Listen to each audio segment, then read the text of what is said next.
I hope you can hear me well. Yes. Yes, we can.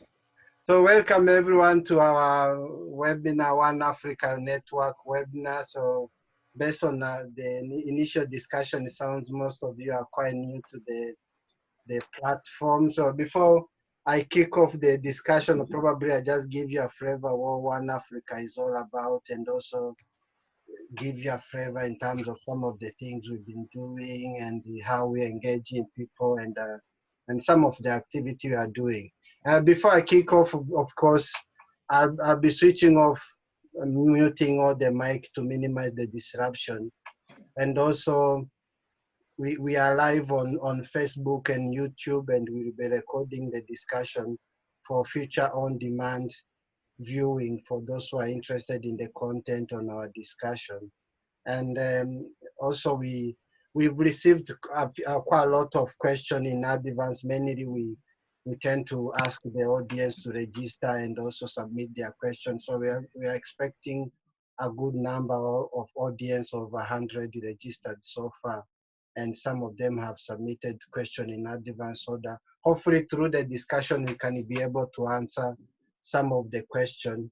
And of course, as you know, we're talking about the new norm. So if you hear any kids shouting or dogs or anything in the background, don't worry. That's in my house.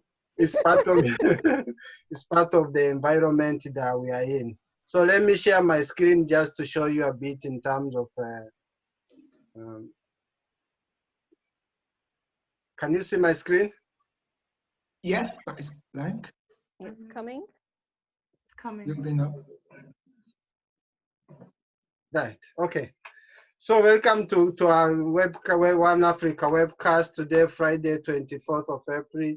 The webcast will run between 18 to 19:30 BST. So the main objective of our webcast, of course, we run them weekly to provide the trends that are reshaping the society, career, marketplace, industries, and the economy. So mainly, especially now with the current crisis, our focus has been on looking some of the trends that are reshaping the society, including COVID-19 and some of the implication and the impact on the business, on the economy, on people's livelihood, career, industry. So we're running quite a lot of weekly webinar to mainly focusing on various topics and industries, business aspects to support our audience. So before I kick off, just my computer is a bit thinking. So today I'm your host. My name is Eugene Izaimana. I'm the co-founder and the CEO of SSG Consulting, and also I'm the chair of One Africa Network and the chair and the president of African Business Chamber based in Birmingham. And today I'm supported by my colleague Dennis Aguma, also who's on the line. He's a partner at SSG Consulting and on enterprise development, and a co-chair on One Africa Network, and also a lecturer at Birmingham City University on entrepreneurship ecosystem. So we've been working together, looking some of the trend that are reshaping the business community within the UK and Africa at the same time. So in terms of One Africa, those one who doesn't know, briefly to give a view, a flavor. So we are the leading network of African entrepreneurs, investors, businesses, leaders, and professionals in the Midland. However, the situation now, we've expanded, we are engaging audience members and stakeholders across the UK and Africa, looking the various aspects. Our commitment is mainly advancing entrepreneurship, innovation, business excellence, inclusiveness, and sustainable economic growth through various things, including discussion panels, networking, seminars, and all other things. So that's what we stand for, One Africa Network. And over the last 2 years, we've hosted various high-profile business discussion, inviting various business leaders, academia, professors, entrepreneurs, leading experts to share their experience and perspective on various economic topical issues. So we also host a lot of networking series to bring together members to get to know each other, share ideas, inspire each other, and also look to host a lot of other activities, including a National Business Excellence Award, and celebrate some of the success of our members, mainly from African and the Black communities. So these are some of the speakers we've hosted. Maybe some of the picture or images might look familiar. So we host a lot of speakers from various of walk of life. Just because we are one Africa network, we host a lot of speakers and experts, and these are some of the speakers we've hosted on our panel. And these are some of the panel we've learned in the last few months and since we started, and some of the networking events we learn for our members to facilitate an opportunity to connect, share ideas. And so for today, discussion is based around COVID-19 crisis, looking at how we lead change in the new norm. And to kick off the discussion, just to set the scene. Of course, I'm not going to go through some of these things. In terms of COVID, we know it's of course a human tragedy. Unfortunately, almost 200,000 people have lost their life, and close to 2 million people affected across the globe by it as of yesterday. And also that brings a lot of other things. Is a looming threat to livelihood, businesses, very rapid evolving situation, disruption in the market, business threatened. We've seen some of them are already on the survival legs, and the cancellation of major activity and project. Recession guaranteed, depending who you talk to. We are already in recession. We are just waiting for depression, or by recovery, we don't know yet because the future is unknown. Policy making at various companies are already disrupted. We look at remote working, home, digital, and gig economies as at the center of everything we are doing at the moment. Unemployment, job loss, as we speak today, US, I think, is already 26 million people out of work. UK, we are talking about 15% of job loss. And the fall in the economy, talking about 35% in GDP for UK, and the US, I think, around 30%. For other markets like Africa, we are talking a recession, but we still yet to assess the wider impact because of lack of data. But we know the implication will be quite damaging for the society. And of course, long term, we look at people's well-being in terms of social isolation, mental health issues. So there will be quite a lot of disruption. So looking at the journey we are all experiencing at the moment, I'm sure most of us we share this kind of journey at the moment. We are all reacting to the current situation, which is of course characterized by various things, including VUCA principles, looking at volatility, fast-paced moving, changing situation, uncertainty, complexity, and ambiguity around us.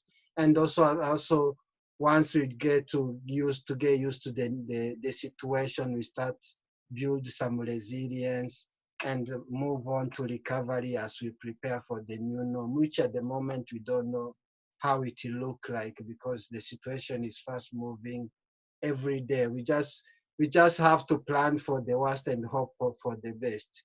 So that's the kind of. So today, to help me break down some of the question we've prepared today, I'm delighted to have a panel of speakers who will help us to go through some of the questions and they help us to share their perspective in terms of how we can read through change, navigate some of uncertainty, and especially with all the unknown around us, and also help us to prepare for recovery. So unfortunately, Dennis was supposed to be hosting this discussion, but somehow in the last few minutes he is not feeling well. So he will be only supporting, and I'll be reading and chairing the session.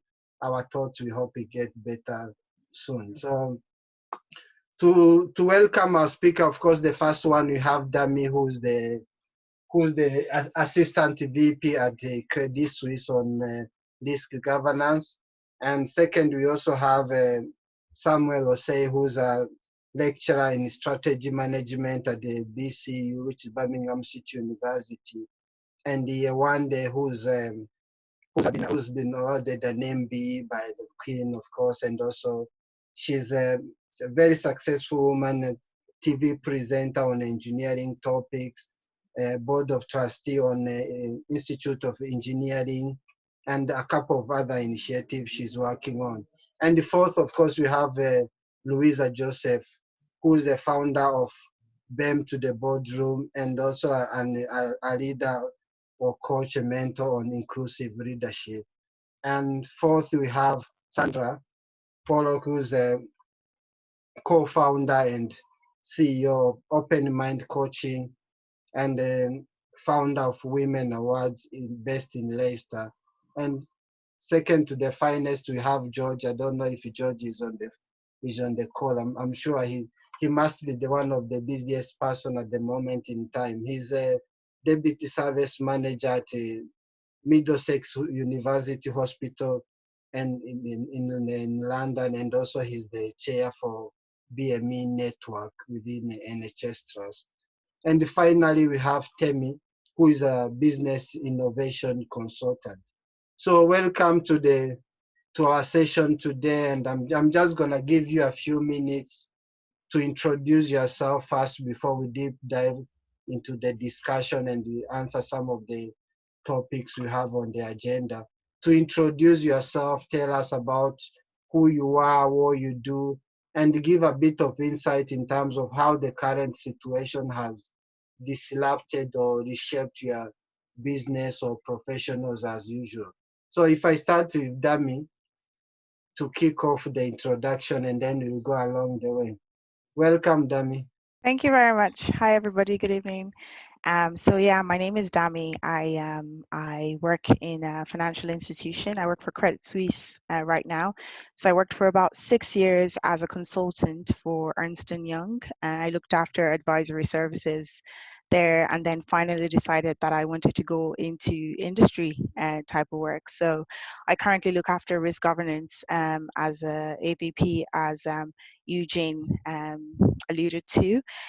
So speaking of how it has disrupted my line of work, first of all, I'm working from home every day. So obviously and I think that's most people here. So that's a massive sense of disruption, as well as the kind of the type of work that I do.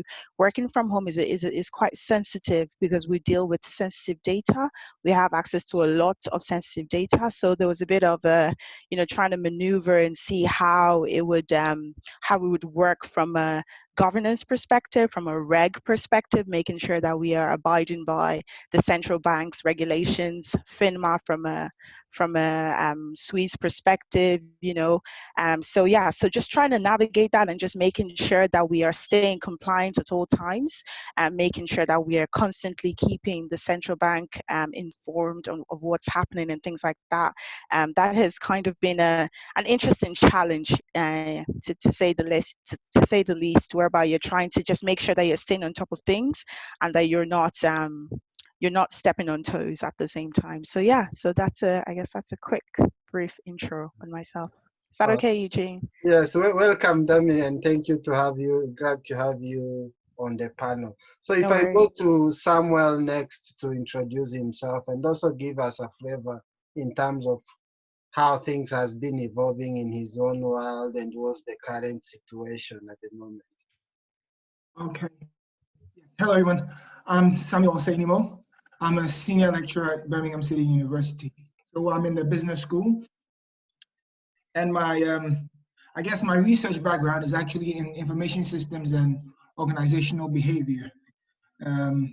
Now, the idea is, especially with this topic, I find it so interesting in the sense that, my doctoral research back in many years ago was actually on something similar, on change and actually on surveillance, not necessarily working from home, but something related to this. So I think once we get into the discussion, I'll get a chance to expand on it further. But working from home, especially when you have students, it was 8 when they found out we have international students, so it was a big challenge going home, So for example, where we're doing live sessions, like online teaching for the past sort of before the Easter break and after the Easter break, it's been a challenge because if a student is in India and you are here and you have a session running at 2 p.m., that in China, India, around the world. So that's where the challenge has mainly been. But in terms of myself working from home, it's been a challenge.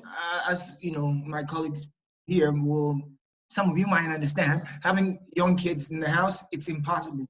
So it's totally changed. But in terms of getting work done, I've realized I'm doing more work now, which I'm not happy about, obviously.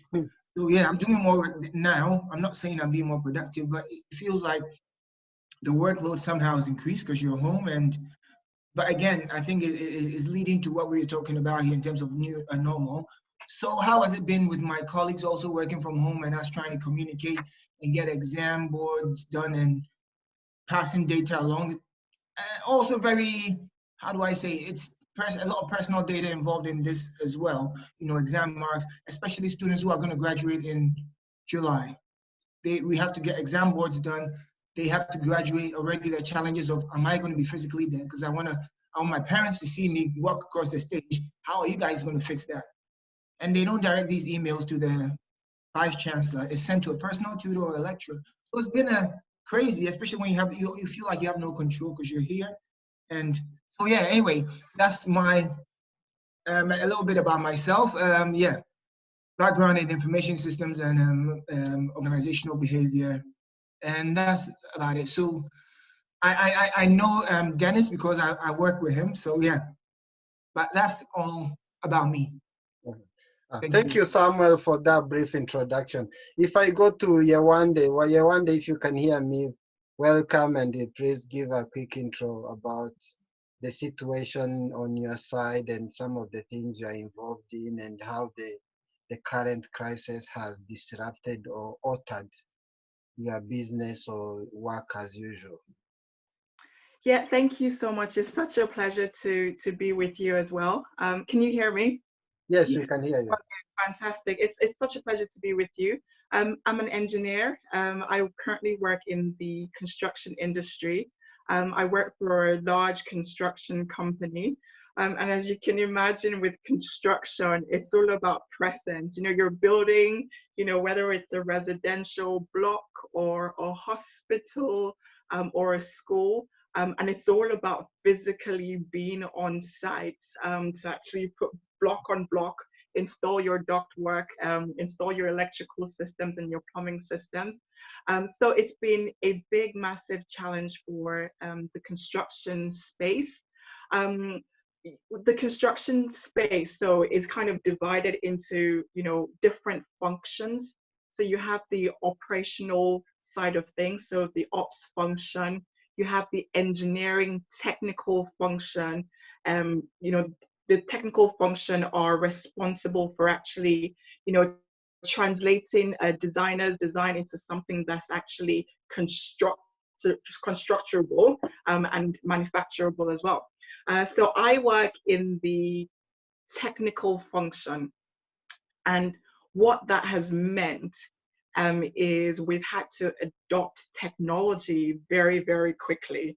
You would probably know that the construction industry is not the fastest in terms of innovation and adopting innovative ideas as compared to, you know, the world of tech and other industries.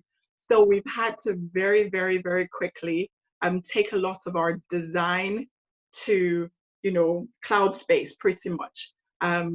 Microsoft Teams has been an extremely useful tool for us. Just as has been expressed earlier, there's been quite a lot of work because everybody knows you're at home. You haven't got, you know, that travel time kind of masking, you know, your time. So everybody knows you're at home. Everybody knows that you are, you know, reachable either by Teams or an email or a telephone call. So that's been quite interesting. I've been having lots of conversations with my colleagues. I'm still trying to do all the pre-construction stuff so that when things kind of normalize, we have all the design, we've thought about procurement, We've thought about the challenges that we're going to come up against, and when we can kind of even now what we know is going to be, a rough patch. Yes, working with all the distractions has been great fun, but I've just learned to embrace all the distractions. So I'm, sat in front of my screen, and I've got my daughter coming up, and she can sit and have some engineering conversations with my colleagues on my lap, and it's been so much fun. Welcome, Yewanda. Thank you for joining us and sharing a bit about your background and some of the things you're involved in, and especially the situation at the moment. So if I go next to Louise also, if you can give you a bit of brief in terms of your background and how the situation is evolving at the moment and how you're coping up with the current crisis. Yeah, sure. Hi, everyone. Thank you so much for inviting me to be here, Eugene. It's really kind. Well, I left the corporate world this time last year and set up BAME to Boardroom. So I've been in a corporate company for about 17 years, doing a range of different roles, particularly in HR, and focused around diversity and inclusion and talent management. And so when I left that organization, I decided it was my time to do something and make a difference in terms of improving the progression for BAME professionals, so that we can get more people into the boardrooms where you can actually make a difference. Because I think you need to be in it to win it. And I think that instead of me complaining, I decided that I would do something about it. So I started having conversations with a number of BAME senior leaders in different industries. And as a result, I realized that actually my experience of being a BAME woman in the corporate world wasn't unique, and that a lot of people had similar experiences around confidence, visibility, resilience, having to have all of those key qualities. And so I designed a coaching program around that. So what I do is I coach one-to-one. I work with corporates, and I also work with people on a one-to-one basis. I also do workshops, and also have run a program around having that key conversation about race at work, because until you have those difficult conversations, the stuff that you're doing is just on a surface level. So my passion is all about how we help the BAME community to actually get the recognition, the reward, financial and otherwise, because we play a really important role in building the UK, the industry. And COVID-19 in particular has shown that actually we are the backbone of the UK. We are all of the frontline workers. We are all the people who are dying as a result. And so there's so many ways that the COVID-19 is impacting us. In terms of how it's impacting me personally, I think because I've had to get used to working from home, starting this business on my own, it's not been too difficult, although I do miss the face-to-face interaction with new people, etc. And I think actually sometimes stress can be invisible. And so I don't actually notice I'm stressed until possibly I'm having one too many glasses of wine by the end of the week, or I'm not sleeping very well, or waking up in the middle of the night. So, and then I have to reflect. So I think this time has been good in terms of reflecting on actually what's important to all of us, and actually what's the damage that we've been doing to the planet and the world that we live in, and focusing on how you can contribute. So the way that I'm working now is that although a lot of the companies that I had been talking to before COVID-19 and the lockdown, a lot of them were saying that they want to work with me. What they've said is that they want to put it on hold. But what I'm saying to them is actually now is a really key time to actually be doing some work in the background, because when we do get back to business as usual, you're going to need to have the talent in place. You're going to need people to be at the right place mentally as well as physically to do the work that you need them to do. And so diversity and inclusion doesn't go to sleep. And so those are the conversations that I'm having with people. So I'm thinking about how I can help them in maneuvering sort of mental health issues, well-being issues for some of their colleagues, and seeing how my coaching and mentoring can support organizations. Welcome, Louisa.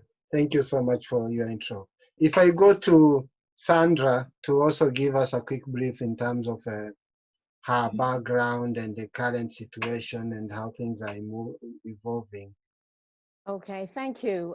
Thank you, Eugene, and thanks very much for this lovely opportunity. My background is very varied. It would take quite a long time to go through all of it. But similar to many of the panel, I have worked in the corporate field in areas of management, HR, training, and retail. Probably you name it, I've worked in it for some time, managed in senior roles and that sort of stuff as well. I've been working for myself for 12 years. 12 years ago, I thought, yeah, I need to just do my own thing and set up my own business. I mainly specialize in people development, leadership and management, so working with senior level organizations, sometimes in between, sometimes new managers actually, to get them off in the right way before they pick up too many bad habits. So I've been doing that for a while. So people development in its broadest sense really is my speciality. In addition to that, as Eugene mentioned, I'm also founder of the Women's Awards, which is in its 4th year now. And I started that really to try and sort of balance out the issues of equality as it looks in terms of gender issues and more in terms of the opportunities available for women. Not that they aren't capable, as we well know, but sometimes in many corporates, they are there doing the work, but when it comes to promotion or when it comes to you know, getting that raising salary and all that sort of stuff, it doesn't always pan out. So what I wanted to do was to create an engine so that, especially here in the Midlands where I'm based, people can easily find those women who are excelling, and also those women can sort of be proud of themselves and celebrate themselves. So we're in our 4th year and growing tremendously, which is excellent. In terms of how the COVID-19 has impacted on my business, it's similar, I think, to what Louisa has shared, in that, you know, projects that had pretty much got the green light before this time, you know, people have come back and said, oh, can we postpone it to later in the year? In most situations, there have been 1 or 2 who have, you know, wanted to cancel because they're not sure what's going to happen to their business. And even if we look at sort of sponsorship for the awards, you know, I've had 1 or 2 sponsors that have come back and said, look, we are here, but we're going to have to just look at how things are and review things. So it's not that they don't want to do it or they're not doing it. It is they're in industries themselves that have had quite a big hit in terms of how this has impacted on them. So my business, in terms of, as I said, projects have either been delayed or people are thinking about it on the one hand. But then on the other hand, I found that my regular day-to-day engagement with some clients, even prospective clients, has accelerated. So on the one hand, you think I'm less busy when it actually comes to money coming in, but when you're looking at people needing support and advice and that sort of thing, that's, you know, that's busier.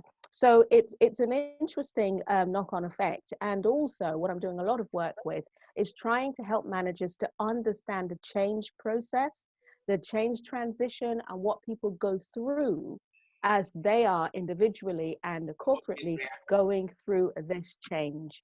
And as you know, as people may know, one day you may be feeling great, another day you may not. And how do you deal with that as a leader and as a manager? So it's been a mixed bag in some respects. Thank you. Thank you, Sandra. If I go to Temi, because I don't know if George is on the line. If Temi, you can introduce yourself, and while we wait for George to check in, that would be helpful. Thank you. Thank you so much, Eugene, for inviting me, and hello to everyone once again. I'm Temi Koliowo. I work as an independent innovation consultant, and I started, similar to Sandra, I started my journey 10 years ago. I used to work in a management accounting role, and I decided that I wanted to explore what I can do with all my other talents. So in doing so, I put together a package that I started using for myself, from there, a lot of people wanted to do the same thing. And from there, I found what I love to do, which is actually help people develop new ideas. So I started as a business consultant, and from there I grew into helping a lot of my clients develop new ideas, new products, new platforms, SAS products, PAS products, all sorts of things. And that's what I've been doing for the past 10 years. It's been a wonderful journey. Along the way, I discovered that a lot of my clients, apart from them starting business and growing businesses, they also like to, do something, find purpose and find what they love to do. So I wrote a book called Package Your Passion, which helps people identify their core strengths so that they can maximize the input of that strength in the work environment. And so that's what I do. Regarding my main profession, which is innovation consultancy, I love what I do. I work mainly with SMEs because I realize that SMEs are afraid of innovation. They don't want to innovate. They think innovation is for big companies that have a big budget. But really and truly, changing one system to another is innovation. Doing little things is also part of innovation. So I'm doing a lot of training and teaching them about design thinking, about, just expanding their mindset about how they can, embrace new methods of doing what they do. And it's been an experience of a lifetime. So regarding how that has affected, how the changes and how the whole pandemic has affected me personally, to a certain degree, it can be, topsy-turvy initially. A lot of my clients, some of my clients were saying, we're not sure of what we're going to do. But I've realized, because a lot of people are now looking beyond COVID-19, they're thinking, Temi, how can you help us, reimagine the things we want to do? How can you help us fix our businesses so that when this is over, we still have a business to run? And apart from that, I realized that I had to heighten my emotional intelligence, because a lot of my clients had anxieties about their businesses. A lot of them were really worried.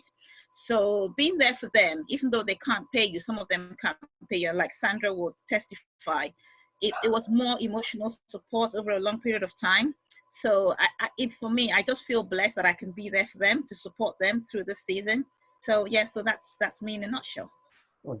Welcome, Temi. If I go back to I think Joseph will no longer be able to join us. He just sent me a message.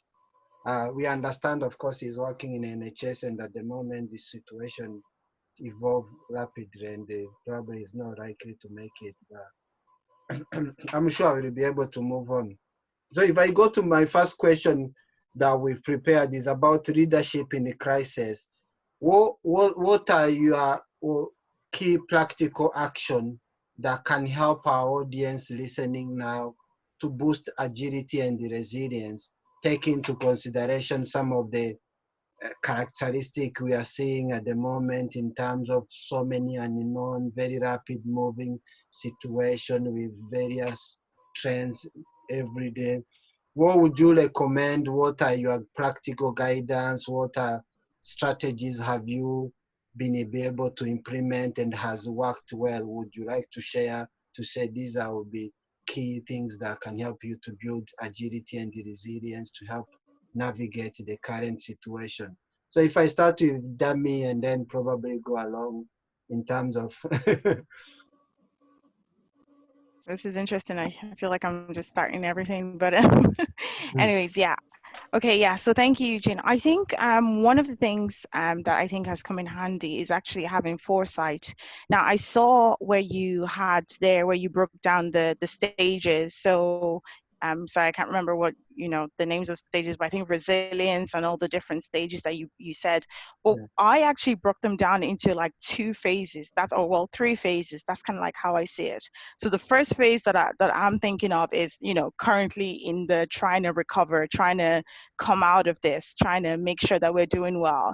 And then the second phase being where we're looking at, okay, we've overcome, we have come out of coronavirus or COVID-19. We've come out, quote unquote. So we are all going to work, or we're having some form of split working. But how do businesses stay awake in that space? Because obviously, even if they open all the doors for everybody to come out, it's not going to be the same from a financial perspective is not going to be the same. It's not going to be the same for even staff, like building staff confidence, if you know what I mean. Like, I would like to see a few things in place in my office before I go back in. I wouldn't just show up and all of us in an elevator together. That would be very, you know, worrying for me. And then the final phase is when the COVID-19 flu becomes something like a common cold, whereby, you know, everything is in place and we're doing good. So I feel like if we can kind of break them down, this is what I did anyways. I broke them down into these 3 phases and then analyze each phase. I don't know if you want me to go into it. Maybe I'll give other people a chance to talk, but then analyze each phase and then go, okay, in phase 1, we're trying to wake up, we're trying to stay awake, we're trying to recover. What are the things that I need? I'm sorry for the likes of Louisa and I think Sandra, whereby, you know, a lot of companies are saying, okay, we're going to hold off. I would say a lot of consulting firms are also in that place. They're probably struggling as well, where a lot of their clients would say, okay, a lot of our projects will have to go on hold because these are not do or die affairs. And it's understandable, if you know what I mean, because they're in this phase where they probably have to rebuild their balance sheet. They have to look at the balance sheet again and say, okay, what needs to go? How do we make money? Because if you think about it, one thing we need to know is that there's, you know, I know people are saying that there's a lot of risks, but the biggest risk, in my opinion, for an organization is staying liquidity, you know, having money. Obviously, things like operational risks, you know, making sure that the lights stay on. There's you know, we're able to all log in from home. Are we meeting our SLAs? They're important, but they're not necessarily life-threatening. But if a company wants to stay alive and not be bankrupt, they need to be liquid, and that's where the likes of Louisa and Sandra and other consulting firms will struggle, because all they're thinking about is, how do I pay my staff? How do I stay awake, you know, stay alive? How do I make sure that I get paid as the CEO of this company and, you know, this company stays afloat? So I feel like I'm not going to go into too much detail. I'll give people a chance to talk. But if you break them down into these 3 phases that I've said, and then just list out all the key things that need to be done and what might need to pause for a minute, I feel like that will help organizations kind of, you know, come out of this or recover, or, you know, not, well, they will struggle, but not as much, if you know what I mean. So not feel that much of the pain. I don't know if I answered that question a bit, but yeah. Yes, you kind of touched on some of the key things that organization or individuals or businesses, entrepreneurs should look for in terms of to help them build that resilience. Of course, it's a very tough condition at the moment with some of those businesses also looking to cut costs and also mitigate some of the risk because of the unknown territories, chartered territories. Exactly.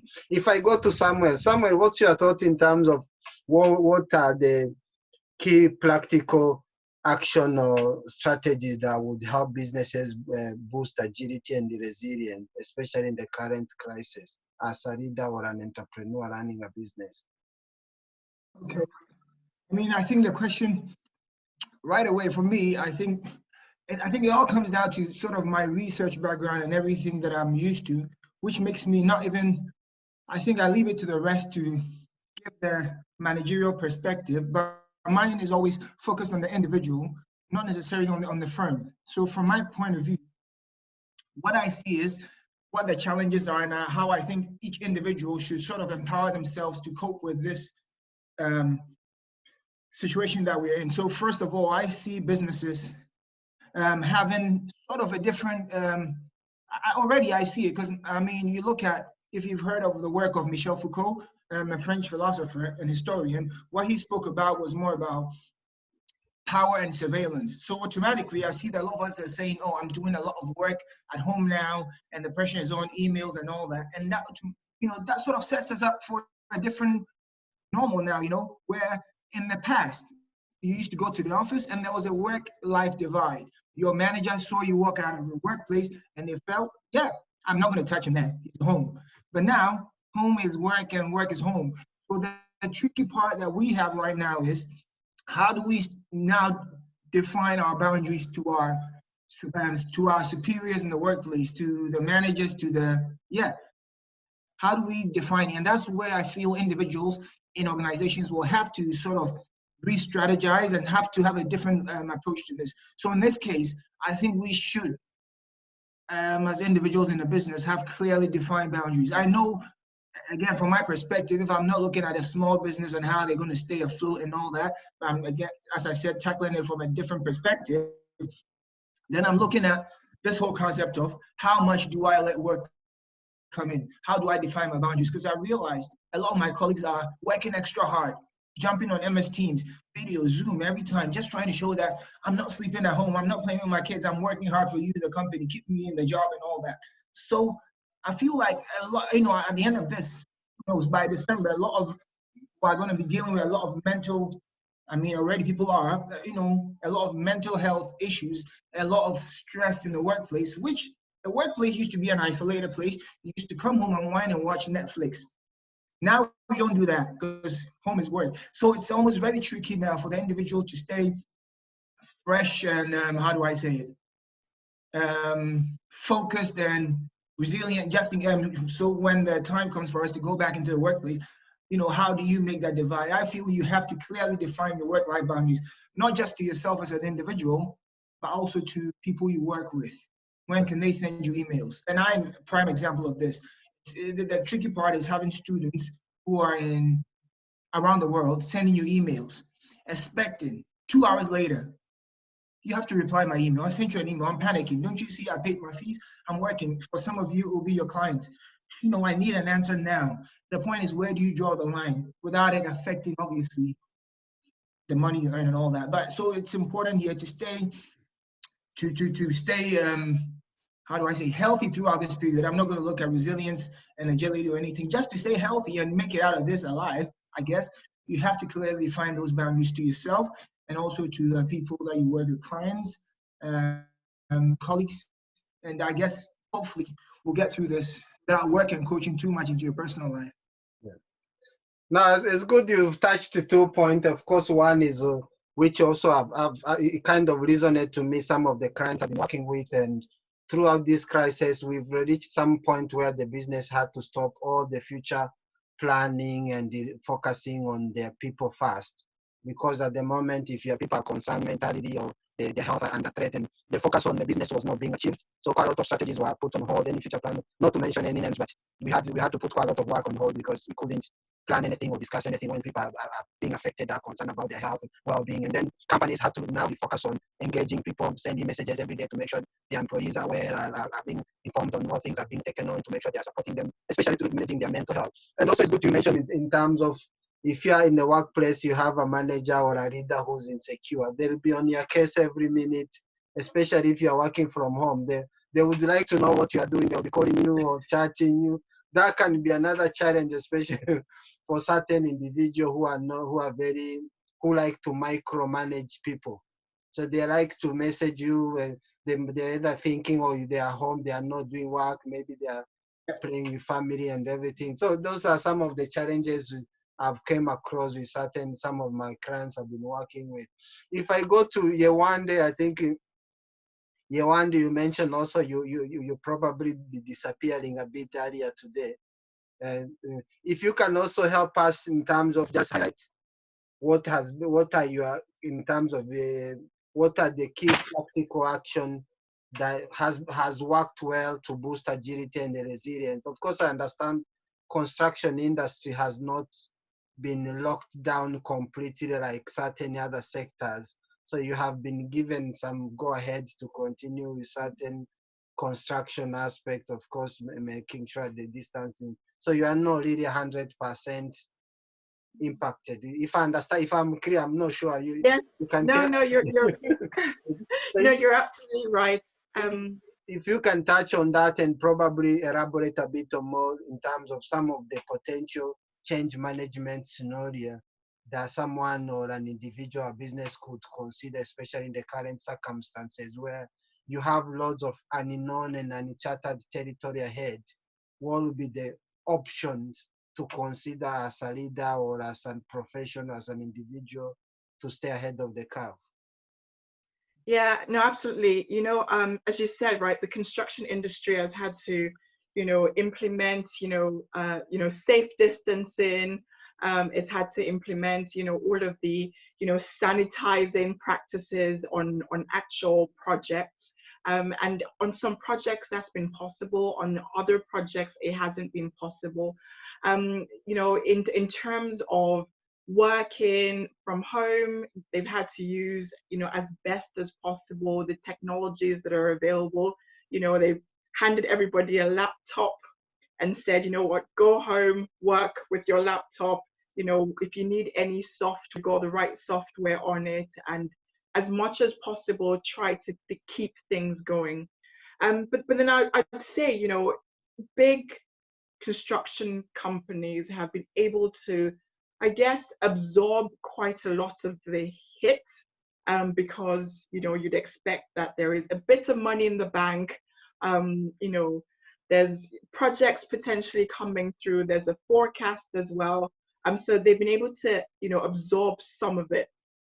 But what I would, you know, what I would say to companies that might not have the scale of, first of all, I guess, operational, you know, numbers. They might not have the, you know, the money in the bank as a fallback. And there are a few things that, you know, companies like that can tap into.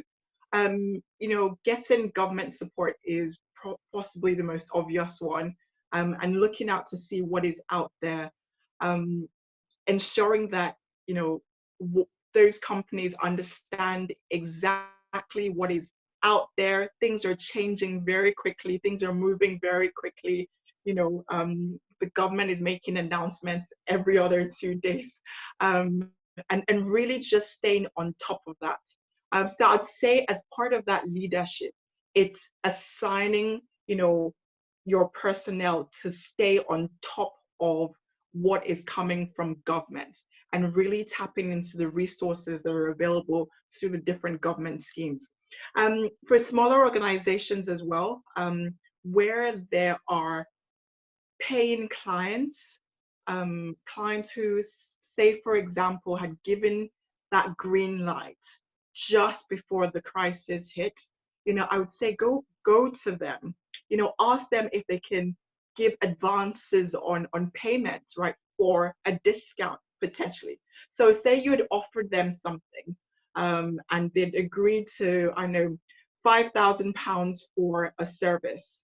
There is no harm in going back to those companies if they can. I mean, companies like software companies, for example, have that cash in the bank because they understand the cycles. They go through cycles. When they release the software, they get that bulk of the cash and they have it sitting in the bank, right? Or are looking to invest it. So if companies can work out which of their paying clients are able to pay a bit of an advance, and maybe an advance with a discount, an incentive to pay that advance, go to them and ask them for it.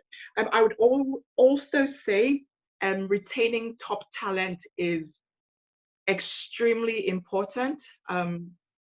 Obviously, as companies start to think about risk and de-risking their operations, their top talent sits right at the heart of that. And now that everybody's at home, everybody's self-searching and soul-searching and trying to work out if they're doing the right things or if they really, you know, want to be spending their time working on, you know, projects that actually have an impact on people's lives. I'd say there's a lot of work, there's a lot of leadership that needs to go into ensuring that you can retain your top talent, and that is through engagement, engaging with them, asking them if things are okay, if they're happy, if they've got any challenges, if they have the resources that they need. And yes, you know, you might have to ask them to take pay cuts, but the one thing that is fantastic currency is keeping the passion that they have for their jobs alive. And they would have that if you're engaging with them and communicating with them. One thing that I find, you know, is definitely the positive from, you know, us being at home and our pace, like, you know, our pace slowed down, is the fact that we can then start to think about our business models, and start to assess, you know, where we've gone wrong, where we can improve. Companies, organizations, businesses might be starting from scratch as we come out of this crisis. And that is an opportunity, again, to say, you know what, right, that business ended with the crisis. Now, this is an opportunity to start something new, something fresh, something different. And I don't think we should be afraid to embrace that, to think of what that new norm would be. How would it be driven by technology? We know that the most resilient industry right now is the tech industry. And that's because we're all out there messy, and we're relying on everything that they are giving us. And I would think this is a good point to start to think about business transformation and what that means for the business that you've probably closed the doors to and are thinking of opening new doors for. Yeah, those were kind of my top ideas in terms of leadership. But yes, opportunity for some really cool stuff to happen as well.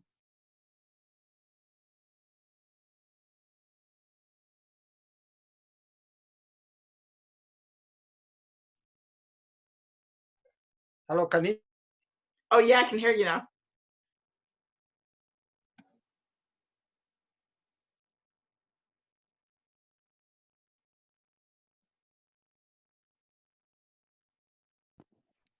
We can't Sorry, we hear can't. you, Eugene. Yeah, I think You're you're on muted. mute, Eugene. You're still on mute. Good.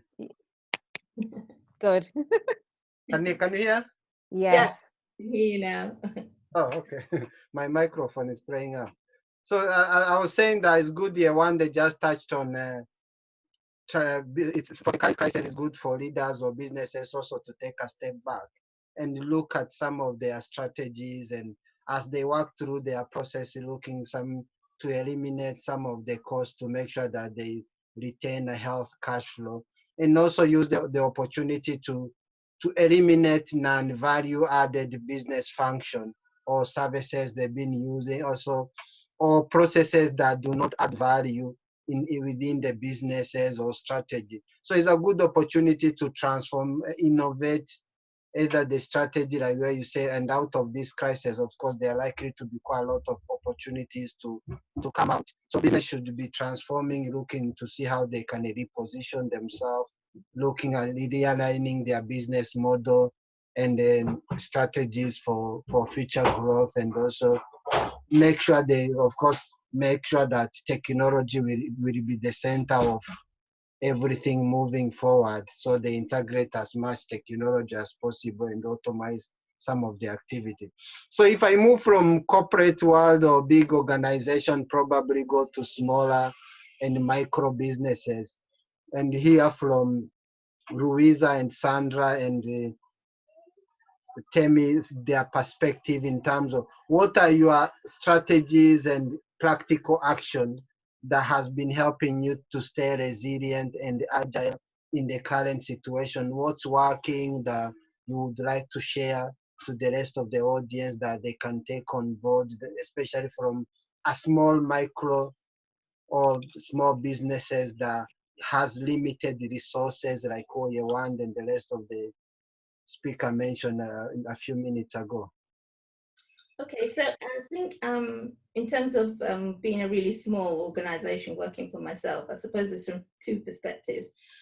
So some of the leaders that I'm coaching have a lot of the issues that you have talked about, Eugenie, and also what Samuel talked about around how they manage their teams, how they get used to understanding that actually now there's not much barrier between work and home life anymore. So that work-life balance thing completely out the door. But what it does give people an opportunity to do is to bring their authentic self to work. So where you, for example, I was on a call yesterday coaching somebody, and their daughter kept coming in, and it was a bit of a distraction, but at the same time, you just have to be present and in the moment and accept this is how things are. And I think as a coach and as a professional, you have to be able to deal with that and also help the individual to deal with that. So a lot of the people that I'm coaching, leaders, are asking me questions about, you know, how do I bring my teams together? How do I keep them positive? And it's all about the language that you use, using positive thinking all of the time, and then having an open door policy, even though you're not in the office, so that people know that they can connect with you. However, like you said, there's also that balance between managing your stress and understanding where those barriers come in. So for example, like you mentioned about people who like to micromanage, it's been having that assertiveness to say, actually, this is what I've done today. This is what we agreed we were going to complete today. I've done that. I need to go and do whatever. So you need to be that assertive person. So I've been coaching leaders around how they get those barriers in their lives so that they're not running themselves ragged. In terms of my own business, I've had to find a way to, in terms of supporting clients or people that I've been talking to, service or product, help them in their current situation. So I've, like Sandra has said, that I've had lots more conversations, really sort of deep conversations. Deep conversations about people's situation, how they're coping with COVID-19, and then understanding how networks and got to know my clients or the people that I'm talking with a lot better, because we've had the opportunity. But also I feel that it's what can I do to contribute to their business. So I've had to modify my model and the way that I'm working with. Yeah. I am doing more pro bono work, but I'm thinking of the bigger picture. So how do I need to change my ways of working? How do I need to change my program in order to fit in with what the client actually needs right now at this time in place? And then the other stuff, then that will come on board, but it's all about maintaining that great relationship that you've with clients and understanding what their current needs are. So that's the way that I've been trying to work with clients, really. And understanding what you can control and what you can't, because that's part of the stress. If you manage everything, you just can't. You just have to understand, this is what I can do. You just have to sometimes leave to faith, leave to understanding, and then, you know, and then ask questions of people who might have the answers. You're on mute. Can you hear? Yeah, I can hear you now. Ah, okay. No, on mute again. You're on mute again, Eugene. Yeah. Hello? Yep. Yeah, we got you. My microphone is... Uh-oh. It's going back on mute. You can try holding your space bar down while you speak, and that might work. Just hold it down whilst you speak, though. No? Yeah, yeah. Okay. I think there's some issue with my speaker. Sorry about that. Thank you for that brief explanation, Louisa, in terms of the current challenges and some of the situation for small businesses. Of course, it's not very easy. And if I go to Sandra, what's your thought in terms of the practical strategies and action that has been working well from a small and medium business, and how are you navigating, and what's working well that you would like to share? I think I agree with much of what has already been said. But I know for me personally, I have used this time to look at my business model, to look at how I can sort of improve my service. One of the wonderful things about being a small business is that a small business can 9 times out of 10 be a lot more flexible than a bigger business. When we come to, if we think, oh, I'm going to do B, we can almost immediately, you know, finances and all that taken into consideration, but we can almost immediately start on making those changes and bring a new service into place, whereas a bigger organization has a lot more layers and other departments to impact before that final decision can be made. So I think if you have a small business, my encouragement would be to think about how you can change your business, change the way you deliver your business, or maybe start a new type of business. So, you know, for example, this has already been said, we are using the internet, we're using social media, we're using other things. Is there an aspect of your business that you can put online, that you can create a service that will be there for your customers and prospective customers? I'm a trainer. I've you know, one of the many things I do is create programs. So some of my programs are, and this is, I've thought about this for ages, never had the time to do it, but now they are online. They are available for my clients to go and access when I'm not available, because being a small business, you can't be available 24 hours a day. So think about, you know, it's a sort of thing, for example, like restaurants. Some restaurants were so upmarket and so classy, they would not think of a delivery service. Well, this COVID-19 has thrown them completely for seven, and a lot of those upmarket restaurants are now providing a delivery service to customers. So my thing is think, and I don't particularly like this term, but think outside of the box, think differently, try something that you've always said no to. Think about that. Is this the time to change your approach and your strategy? And that is something that I've done. Another thing that I want to agree with and to touch on, it's about keeping in contact with your current customers and your current the people that you've worked with for years. You know, there is nothing wrong with picking up the phone and just saying hi, just want to, you know, see how things are going, or dropping a short email, not an email that tells them this is my service. They already know that, but make contact in a way that keeps you in the forefront of their mind, because we will get through this. And when we get through this, it's those people who have provided, you know, that service, that support, that contact, that are hopefully going to be the first people that they think about. So that's one of the things I've done. You know, I've got a strategy whereby I, not annoyingly, but I regularly keep in contact with my best clients, those who are using me now and they continue to do that, and those who are having a bit of a wobbly, I'm still there. And it's about relationship, because we know that people buy people. You could have the best product in the world. If somebody doesn't like you, they're going to die before they use your product. Okay. So keep that relationship going. And I think the final thing that I'd probably want to mention, and it has already been touched on, but this is sort of my field, it's the quality of leadership. Even small businesses, we are leaders. We are thought leaders, and we're behavioral leaders, and we're practical leaders. We are showing people how to be by the way we are. And if you're managing a team, and you know, if you have clients that are all over the place, you are managing those clients. So you're still leading and you're still managing. And one of the things that I've realized is that the type of leadership that's required now is a completely different type of leadership. It's a type of leadership that is, yes, very concerned about where the business is going and what resources we have and all of those hard decisions that are going to be made.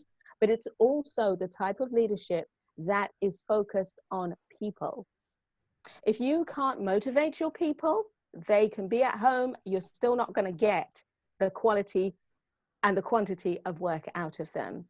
If you are unaware of people's behaviors, I mentioned earlier on about the transition of change. We as a globe, we're going through a change, and there are different stages through the change process, from fear to anxiety to threat to depression, before you get to the possibilities of identifying, oh, there's maybe this will work out. You know, that is a whole transition process. There's a curve to it.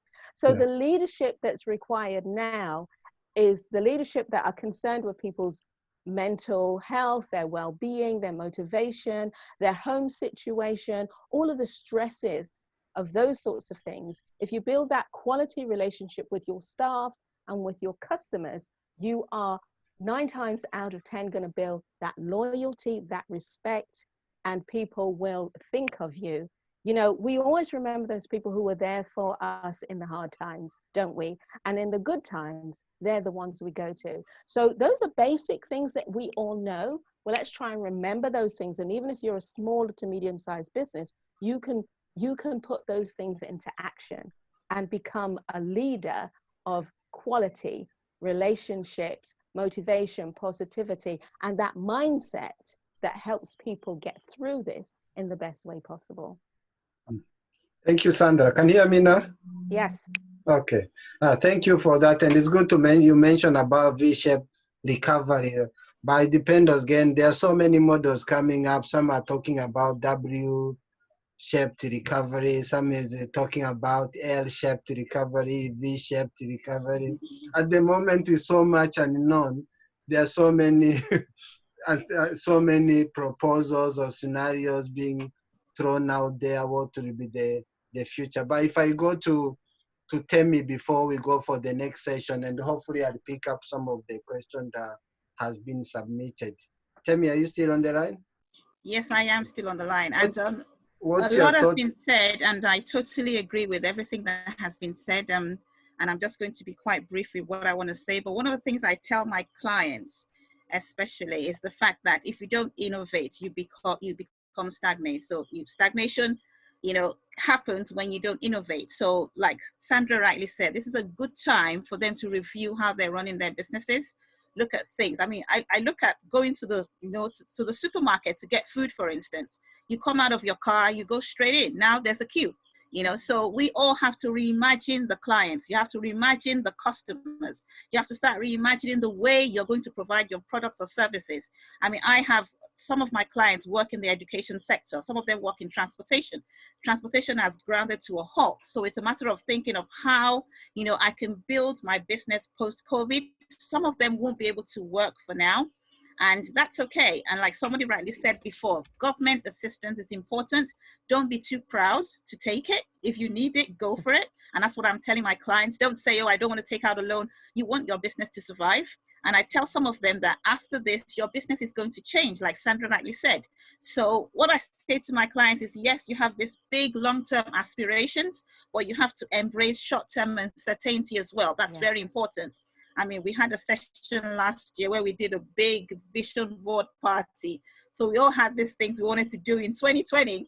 And to be honest, month 4, you're thinking, okay, can that become a reality? So being able to manage those short-term uncertainties is very important. And one of the things I say to my clients as well is we have to be nimble leaders. We have to be very quick to understand the signs of time. We have to be quick to adapt as well. We can't stay stuck in our old ways and saying, because I've always done my business like this, that's the way I want to say. So a lot of things I wanted to say, Sandra has said them, so I don't need to reinforce them again because we work in the same field. So we are service delivery. We understand how it works. And I also encourage people to collaborate. This is a perfect time for collaboration. Maybe as your own, you can't do much, but if you collaborate with somebody that complements your business, that may be the way forward. So I'm really encouraging mine to collaborate offline and online. If you have a product that you sell offline, maybe you can now sell it online, not necessarily on your platform, maybe on somebody else's platform who has an extensive range of clients, and then you can complement what they sell with what you sell. So it's all about innovating in whatever way you can, maybe not immediately, but considering what's going to happen post-COVID, what are people going to need, and trying your best to meet that need. And in the same vein, it might be a new business. It might be some changes that you don't expect, but I really encourage people to embrace it. For me, for instance, I've started developing a lot of products for my customers, my clients, that they can use post-COVID. And I've done a planner, I've done a wall planner behind me, if somebody can see it. I've done so many products just to help them get through the season. And I've used my time to do that. I've started a podcast, I'm writing another book. So I'm doing all these things while I'm preparing for post-COVID. And I encourage a lot of my clients to do the same. Yeah. I'll leave it at that. Thank you, Temi. I'm gonna come to you in a minute because the next question it looks about is about we need to deal with the fact when we are planning ahead and also manage the risk. I can see you're already planning ahead, but in a world where we don't know how the 3 months will look like, and the future is full of risk and uncertainty, how do we plan to mitigate the risk and also position ourselves to win in the future? So it's looking at what are the future opportunities going to come from. So I don't know if who want to start in terms of where the opportunities are going to come from, which risk do we need to look for, especially if you are planning ahead. We need to have facts, but at the moment we don't know how next year will look like, but we know which industries are transforming, opening up quite a lot of opportunities for professionals and entrepreneurs on the line that are looking for new opportunity. Which industries or which area they should be looking for? What risk should they consider while also making their scenario planning? Interesting question. I just, if you don't mind, I just want to say that one of the things I encourage my clients to do is to make evidence-based decisions. Data at the moment from past experiences don't even work. We can't say, okay, what happened next year is going to work this year. So I ask them to look at evidence-based decisions on a short-term basis. So when I look at, for instance, I'll use one of my clients that runs a transportation business. She has a lot of coaches, and she, works with a lot of schools. Schools are closed. Her business is completely closed. So she has to take a step back and ask herself, how can I go forward? Obviously, schools are going to come back in September. We hope that they'll come back in September. But in the meantime, she's had to take time off. She's had to, try and sort out her stuff. So she's had to make evidence-based decisions of how to manage her business. So yes, we can't, predict the future, but at the same time, we're hoping that things will change for better. And that is the best way I'm telling people to make decisions. Yes, if things don't work out exactly the way they expect, at least you've planned towards it. So you're not left, waiting and thinking, oh, I wish I'd done that. So if you plan towards what you hope to happen, and if things change, you're able to adapt towards it rather than not plan at all because you don't know what the future will hold. And that's what I've been advising people to take on board at the moment. Yemi and Dami, from a corporate point of view, in terms of planning forward and unknown or too much uncertainty with many risks, where do you see the opportunities are likely to unfold, especially for businesses looking to position themselves? Which industry or sector, and what are the risks for consideration? Was that for me or you, Andy? Or whichever starts first, or you can start since you're on there. Yeah. Well, I feel like it's a bit of a tricky one in the sense of it depends on the industry itself. So I work in the financial services industry, and we work with trading. We work with trading. That's all I can say on this format. I really feel like it really does depend. I feel like the technology space is like the industry where everybody is going to be looking at right now, because that's where, say for example, the likes of, say, Amazon, where they're doing amazing right now, regardless of the situation. I was reading there somewhere where they were saying that they're looking to hire, I think, another 75,000 people or something. So companies are struggling, but their own struggle is staying alive in the sense of employees and things like that. So I think the technology space is really going to grow in that sense, and you see their share prices going up and not even coming down at all. Now, from a risk perspective, I feel like, honestly, I really feel like the technology space is doing well, and I can't see how they're not going to do well, if you know what I mean. I just feel like they're just going to keep going up in that space. So it is making sure that we get clients in that space. So little organizations that are becoming more tech savvy, like, say, I don't know, Zoom.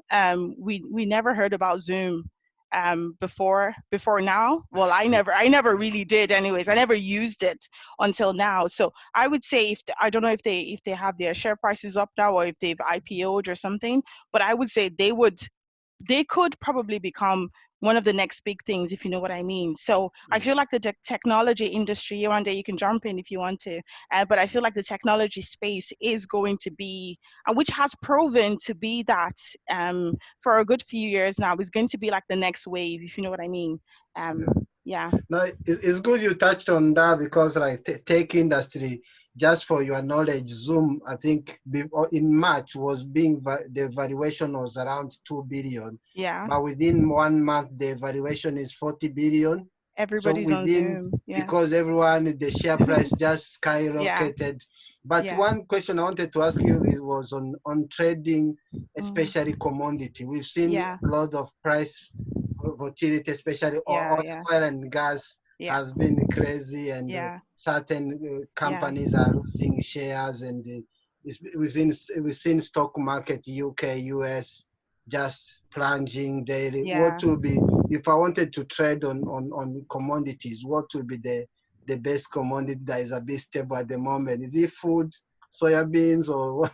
Honestly, I don't think I can say that much here. Yeah, okay. Obviously, because I have access to a lot of information, but I would, I wouldn't say oil and gas. Let me just put it that way. And I'll give my reason for that is because say for example, a lot of these organizations are going to be struggling, to stay alive. And sorry, I'm thinking from a finance perspective more. So I know a lot of people are thinking people and things like that, which is great, but you need money to run people as well. So that's why my focus might be very finance heavy, but a lot of organizations will be struggling and things like that. And I feel like one of the things that the government might do, I don't know if they're going to do this, but one of the things I would suggest that they do is probably to introduce things like tax cuts.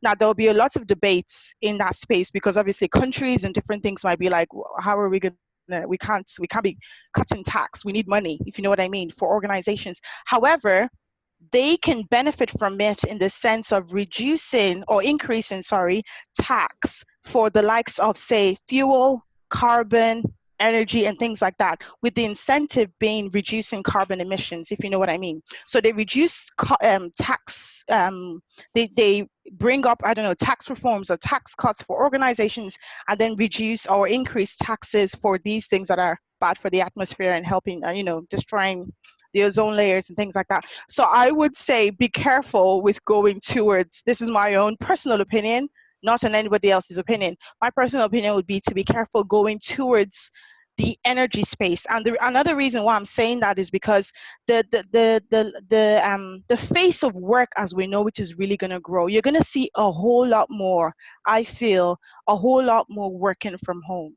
And if we're seeing a whole lot more working from home, you're going to see, I think, there's going to be a lot of not driving as much, if you know what I mean, because everybody's at home. And one of the things, I was having a discussion with someone yesterday or the day before, honestly, right now, I really feel that it would be, it would need a lot of justifying for, say, for example, paying 2,000 euros for child welfare or childcare, to a creche, because a lot of families are looking after their children right now and doing it well.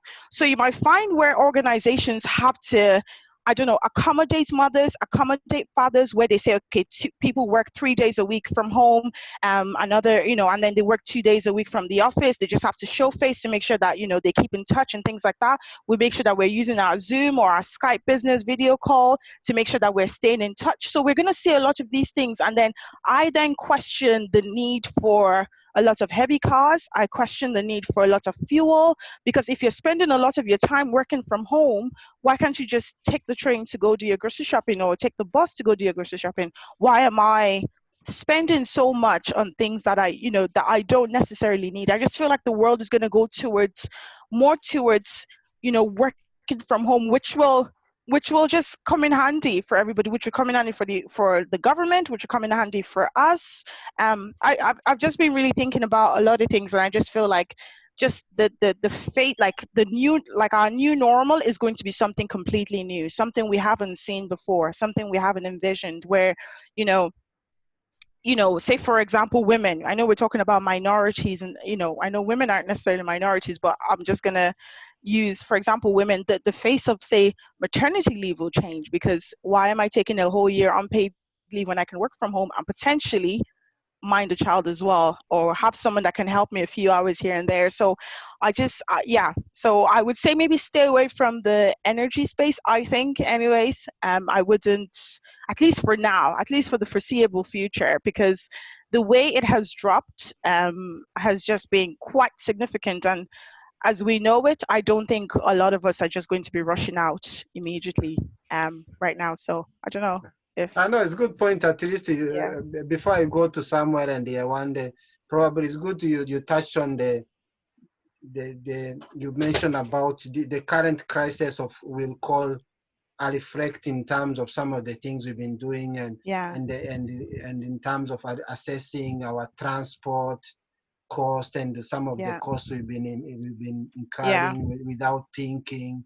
And also, is not employers are not likely to make excuse anymore not to allow people to work from home. If There's no, yeah. they've demonstrated that people can work from home and it's effective. Moving forward, if you ask, okay, can I work from home? They can't say no. They can't say no. So They can't say no. Yeah. this will be another debate that will be hot, but of course, in terms of transport also, it will be a good opportunity to drive sustainability, to Yeah. limit traffic and Yeah. all those. So companies can actually cut costs by having home-based Yeah. employees, and also minimize some of the office overhead. Yeah. If And I go to sorry.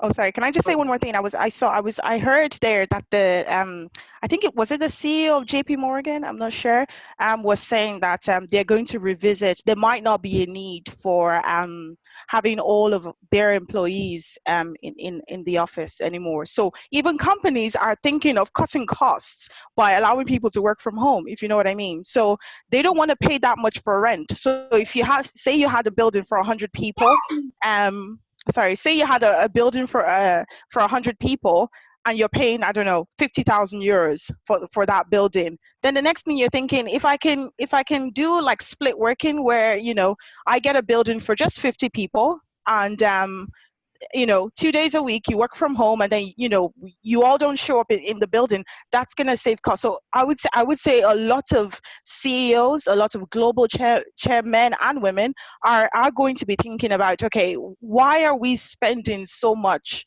on infrastructure, you know, from a building perspective? Why are we paying so much rent? Why are we paying so much for having cleaners there 24/7? Why are we paying so much for tea bags in the canteen, and milk and different things, when you can be in your house and you can make yourself a cup of tea by yourself? So yeah. Well, to be honest, the current situation call a rethink of so many things, and moving forward, there'll be quite a lot of changes in terms of how we do things. What are the critical expenses and things like that? And so if I go to somewhere and then you wonder in terms of what's your thought in terms of moving forward, where the opportunities are going to be, what will be some of the risk for individuals and the business to consider, because at the moment there's quite a lot unknown ahead of us, but we should aim to plan for the worst and hope for the best. So that I like that one, because that's the only thing we can do. But in the current circumstances, everywhere you look, there's quite a lot of risk. But what do you see where the opportunities will come from, and what are the key risks and the changes moving forward in the future? Okay, so I mean, I think Dami's debate and everything, I've sort of enjoyed hearing that, but I think what we also have to start thinking about is, not that I'm taking a very skeptical view, but we have to look at the world over the past 100 years, look at the pandemics that have happened and how that has changed the world. We are living now, and we've seen the use of Zoom and MS Teams, so there's an automatic sort of thinking, oh, things are going to change. But let's look at the world, let's look at the bubonic plague, let's look at the Spanish flu, let's look at MERS, SARS. How much did it change the world? And did it change it for a positive? Because the point I'm trying to make here is, we're considering things like lifestyle changes, considering things like philosophical changes, how we see the world. Am I going to jump in a car again? I would think the opposite. Am I going to jump in the bus again if somebody's going to sneeze on me? I might have to buy a car now. So, when we look at these risks, they go beyond, look at religious beliefs. In the past, where the Spanish flu killed a lot of people who are religious started questioning divinity. If there's a God and he's so great, how are so many people dying? That might be the question that we're asking ourselves now. Or that might re-entrench our religious beliefs and say, God has a plan, God has a reason. You look at things like race, and what are the challenges for ethnic minorities in the world now? Do you think it's going to be better because now I know my nurse is an NHS worker and she's Black? Or it doesn't change anything for me? It's something that I harbor inside. Now I'm staying home and reading all these sources again. Some people are how do I say it? Looking at the same sources. If I wish the sources would change, I wish the debates on TV would change and more or less talk more about the positives that different, all races are the same and we're bringing the same thing together. We're not. You see that debates are still the same. So what we're looking at is we can be all positive and look at how healthy and, you know, hopefully things are going to be better. My neighbor who's white or Black is going to hug me the next time. But let's just look back at the world wars, the world wars, World War II. What happened to the Jewish population? How are they being treated now? Has it changed or is it even worse? So in terms of ways to look at things in the future and how possibly if there are any sort of consequences, things we can learn from this, yes, technology is going to play a big part, but I think the change is going to be more social. If anything we're learning from this, we're looking at how the climate is actually changing and how it's better for us. Our breathing habits, people have underlying conditions. Asthma is actually an issue that might get you into trouble if you get coronavirus. So I think not just companies will try and avoid them having a meeting place, let's go into work. I think people are beginning to appreciate actually missing my colleague. Not everybody's enjoying this working online. People can't wait to go back to the workplace. I can't wait to meet my friends at the park. So I think what companies might actually do is, if I'm a micromanager and I love having control and power, I need you back in the space where I can see. Because the whole idea of the workspace could have been eliminated about 20 years ago. Not that we could be working from home, but you could have been held accountable. If it's not the construction site, for example, you could have been held accountable. You could have worked from home so long as you were ticking off the boxes. You could have worked from home ages ago. Companies got you in there for a reason. They didn't get you in there to because they wanted to save money or no. From my point of view, there is always an economic benefit for the bigger corporations for getting you in that workplace. So until something changes and they realize maybe we don't need them here, then we're still not going to change. I think give us a year.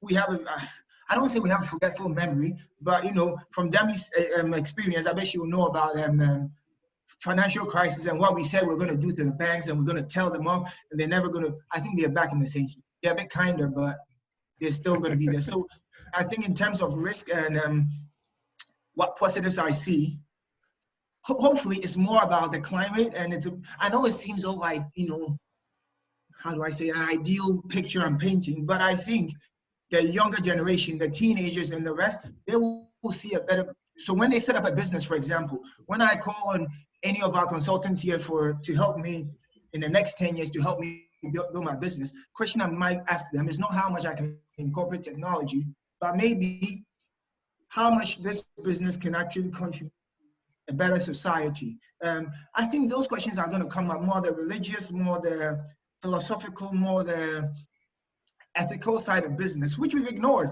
All these, the climate protesters that we ignored. Now a lot of people are posting memes and saying, oh, look at the canals in Venice. They look so clear.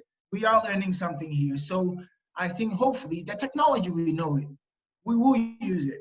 But I think it will encourage us to, I guess, just to finish off here, I guess let's ask ourselves, how much of us miss, I know if you're an introvert like myself, I still miss meeting people, but how much of us miss going out and having that conversation and hugging somebody and holding it? And that's what I think businesses can learn from this, that we are, you know, that workspace is not just for getting work done. It helps us mentally, emotionally and everything. So maybe, hopefully, the benefits from this is big businesses. I know small businesses, you guys tend to be nicer, but big businesses will learn from this and be nicer and hopefully appreciate, you know, productivity from a different perspective. Anyway, I think I'm rattling on too much, but yeah.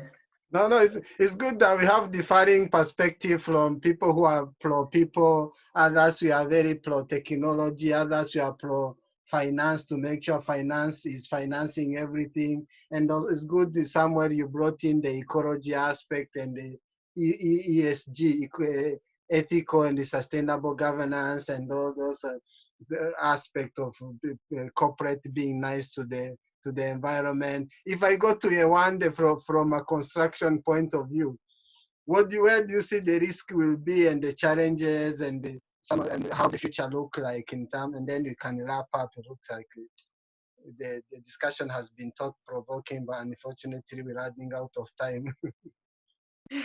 That's always a good sign, you know. That's always a really good sign that there's been some great conversation. So from the construction point of view, I would see an increased uptake on design for manufacturing. What I mean by that is pretty much building parts of your building in a controlled environment. You know, so manufacturing your building pretty much is something that we currently do. So we prefab the slab, we make, you know, complete bathrooms, we pod them up. We're able to make podded up kitchens in controlled spaces with robots and you know, technology helping to ensure that we have an efficient, you know, process. I would see the you know, increased use of manufacturing technologies in the construction space. Just the fact that we still have some of our factories up and running, producing stuff really solely, you know, because they are in a controlled environment. If I had a stack of cash somewhere, I would definitely always invest in food. I think, you know, it's the one thing that we all need. You know, we've not seen people eat less. In fact, we've seen people stock up even more than they actually need. And I'd like to also tie it back to, I guess, what has brought all of us together, Africa. I think there's incredible potential across the continent for efficient production of food, and that need will always be there without a doubt. The other thing I think would be, you know, an area to definitely look out for and monitor is the processes that help any industry become more efficient, right? So the elements of efficiency or elements that drive efficiency. So whether it's technology to help with improving logistics, you know, whether it's, you know, your top talents being able to deliver design schemes that help you identify risk early on, whatever those elements are, you know, placed into different industry and any industry, whatever those elements are that help make industries operate more efficiently, I think that would be something to look out for as well. Because I think, you know, people are going to be looking at their processes and thinking, you know what, how do we make this process more efficient? How can we take out some of the buzz and the noise in what we do and make it more streamlined to give us an outcome that we can predict and know that we're going to be able to achieve at the end of the year, at the end of the financial year.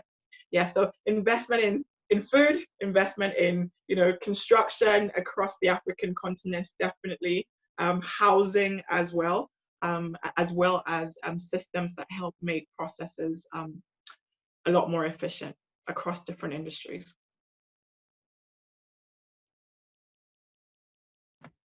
Two good points you just mentioned. Can you hear me? Yes. Yeah. So two good points you mentioned in terms of food, and then of course cross collaboration across the African communities in terms of either how we can contribute and support ourselves, either in the UK or back home in the region, because our skills, our knowledge is much needed. Of course, there's a lot of concern how COVID-19 will affect food supply chain not just in Africa, even in the UK, because we're looking at a bit of lots of countries now looking the concerning within the supply chain and how is it going to be in the next few weeks and months. Some countries are even restricting export of certain products. You've seen from the US, is America first, no export of certain medical, and it's going to go to food.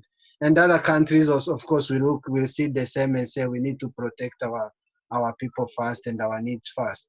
And of course, hopefully the crisis and all things we are doing will encourage cross collaboration.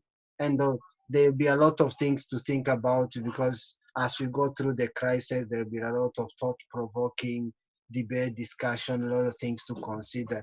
But just to wrap up, because it looks like we've gone past our time. If I give you 1 minute, each of you, to give a quick summary in terms of what you see moving forward and how the future will be. So probably I start with Samuel, go back that way.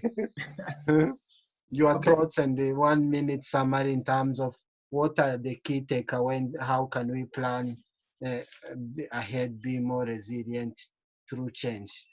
Okay, so I mean, thank you. I think it's been a very interesting, the panel has been amazing. So I really enjoyed myself. I think first of all, for small businesses, and from my perspective, as an individual working in an organization, or if you own an organization, I think now is the time to question that, not just the economic models that you're using, but question the social impact of your business and your ideas on your employees as well. I think that is a key thing, because we've seen that a sick employee here, a sick employee there, and many businesses are struggling from the NHS to everywhere. So I think the key points I feel people should take away from this discussion as the new normal is, yes, define your boundaries, let your managers, your employees, have their space. But more importantly, I think especially not for Africans, but for ethnic minorities in general, I think now is the time as well not to stop the fight, I guess.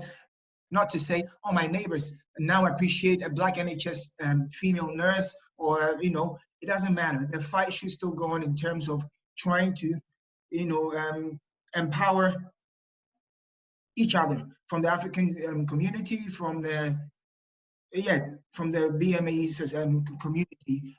It doesn't stop there, because some people will get complacent during this period in terms of the businesses and think we're all good, kumbaya, but that's not the case. The fight will continue. Nobody's going to be super happy and friendly in a year's time. So please just keep driving hard, ensure that we're looking out for each other in the African community. Networks like yours, very useful, because it encourages this, and we're not complacent. So yeah, I guess we have to question a lot, but there are a lot of positives, because, again, networks like yours have brought like-minded people together. So yeah, that's my takeaway from this. Thank you for that positive note, and we will take it on board and continue strive with our work. Dami, what's your 1 minute summary in terms of your key takeaway moving forward? Yeah, absolutely. Okay, so I feel like organizations need to just continue to be technology savvy. I just see technology as the future. So I feel like organizations, regardless of the industry that you're in, we just need to be more technology savvy. The second point I want to raise is with regards to what Yewande talked about on the African community and things like that. One of the things I was actually thinking about today before this call was, say, for example, the hospitals and etc. that have been built in Africa that are, due to COVID-19, I just feel like they should make sure that those are more sustainable, so that way they come in handy for the future, if you know what I mean. So not just focusing on, oh, let's just try to get COVID-19 sorted, but that, these hospitals, these resources, these opportunities can come in handy for future shock experiences, and also for the future of Africa, if you know what I mean. So just having good infrastructure in place. And then finally, I think somebody spoke about this, which I think is key. It might be tricky, I think you said this, Eugene, for big businesses that already have their niche, but to kind of review your business model more so again, and just look at areas in the model that are not necessarily value adding, or that might be maybe more red ocean. So how do we diversify and find better opportunities in that space? So yeah, I think that's a minute. So Thank you. and thank you so much for inviting me. This has been great. Thank you for your sharing your perspective. Thank you so Sandra, much. if I go to you, what's your 1 minute summary in terms of key takeaway? Okay, thank you very much. First of all, I'll say that's been a great panel. I've learned a lot. I think I would have to say people. I'm all about people. Don't forget the people element. Use people, collaborate, work with other people, collaborate. Technology, if you are able to provide a service in technology, I think that that is a really good way forward, because a lot of people, we all need the technology, but a lot of people aren't able to actually learn how to use it. So if you can do it for someone, train someone, show them how to use it, then that would be a really good service. So if you're looking for something. So I'm going to keep it short, just that really, keep the human element. Remember loyalty, contact, that sort of thing, collaborate, and try to learn how to teach somebody else to use technology. Thank you, Sandra. And how about you, Yewande? What's your 1 minute summary and the key takeaway? I was just going to say, great conversation. Thank you so much. It's been wonderful to hear everybody's thoughts, and I've learned a lot as well. Definitely, as Sandra said, people, as Dami has emphasized, technology, as Temi has also kind of shared with us, innovation and really rethinking, what our processes are, and being brave as well to step out of our comfort zones and really explore what is out there. And as Samuel said, that aspect of really searching, deep and understanding exactly what we need to be doing as, humans, as, people who are here to contribute to either the betterment of the next person or ourselves and the planet that we've been, kind of assigned to watch over. So it's been great. It's been absolutely fantastic. Thank you so much. Thank you, Yewande. How about you, Louisa? And then you can go to Temi. Yeah. Just reiterating some of the points, really. It's been an amazing conversation. And I would say that it is about social impact and personal impact. I think that this is a time where we all need to reflect on what our contribution is to the world. I think there's also an opportunity for a lot of people who are now working from home to use the learning platforms to build new skills so people who are at work can go online and find new skills. And I think it's an opportunity for all of us to look at personal development and where else we can develop. So technology is one of those things that's going to facilitate that. Yeah, it's good you mentioned about reskilling ourselves, because at the moment, being at home, there's a lot of online courses from somewhere. There's MOOC, mass online courses from so many top universities you can do within a short time to upgrade your skills, so that when you come out, you are equipped with the right tools and skills and the better capability to compete in the market. And tell me, what's your 1 minute summary? Sure, I'm going to take from Louisa as well. I want to say that we need to diversify our skills and diversify our products and services as well, in the sense that we shouldn't be stuck in one mode. It's necessary for us to look at it from a very broad perspective. And what Samuel touched on is really important to me as well, especially with small businesses. Mental well-being is exceptionally important. In as much as we want to grow, we want to develop ourselves, we want to do all that, looking after our mental well-being. If you're not well in yourself, it's impossible to run a successful business. So we really need to look after ourselves, especially with everything that's happening. Yeah, so for me, those two things are extremely important as well. And it's been a fantastic evening. It's really been a pleasure being here and meeting all these wonderful, and I really hope we can connect with this and do more things together. We lost you a bit, but thank you so much. Thank you for your comment and your summary. So it looks unfortunately, and I really apologize. We've gone over our timing, but it's been amazing lots of thought-provoking discussion, comments, and perspective, and quite a lot. It's good to see a broad spectrum of feedback and views from people to finance to well-being to ESG to different things and food and also so it's been amazing having you participating, sharing your thought and we hope to have you again in the coming few weeks. So we are running this webcast every Friday, looking at various topics that are affecting professionals and businesses within the UK and globally. And we hope probably in the few months, few weeks, if resource permit, to even learn more to help our community and our audience overcoming some of the challenges as a result of COVID-19 so that they can stay ahead of the curve and be able to recover as the economy also recover and become more competitive in the new norm. So it's been amazing having you, and we hope as we started and finished, everyone is well and your family and healthy. And I wish you all the best and have a fantastic weekend and look after yourself and keep well and safe. And we'll continue to email you future programs, and we look forward to having you and joining and participating and supporting our initiative. Have a great weekend. Thank you. Thank you so me. much. Thank you. Thank you very much. Bye, everyone. Bye, everyone. Bye, everybody. What a Bye, pleasure. everyone. Bye.